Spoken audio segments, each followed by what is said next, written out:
intiisa ku maqan tahay markuu timaado ka dareemi lahaa marka waxa weeyaan intii qadrooda qaaliga ah neefku jecelahay maanta garabkayga fadhido waxa weeyaan muddo badan baan sugayey waxa weeyaan ku faraxsanahay mar koowaad iyo mar labaadba sidii baan ku leeyahay marka saddexaadna waxaan ku leeyahay jecel isku soo dhawow waxa weeyaan insha allah biidnillahi tacaala allah naga dhigo kuwii isu dulgooba allah naga dhigo kuwii isu dulgooba waxa weeyaan dadkoo dhanna muddadu ay raacaan marka waxa weeyaan intaasaan dareemaya horta saasaan kaga baxay kulle marwadu waa caruusada ma hadlaan aniga hal mid aan rabaa inaan ku darsado aniga horta xag gabadha ka socdaa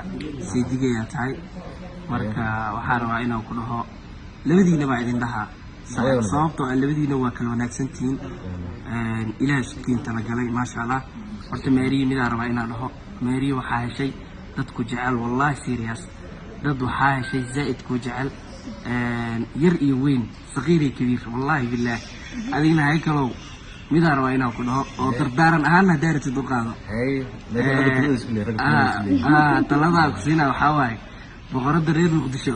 nasiibaa ku heshay ilaahay waa ku siiyey nasiibaa ku ilaashata allah ku siiyo ilaahay iskiin deysto aad iyo aad waxa weeyaan ducada kale xaggiin hadal badan lama ogola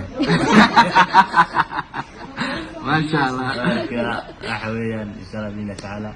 farxad reereynta maasha allah nagu dhameeyo insha allah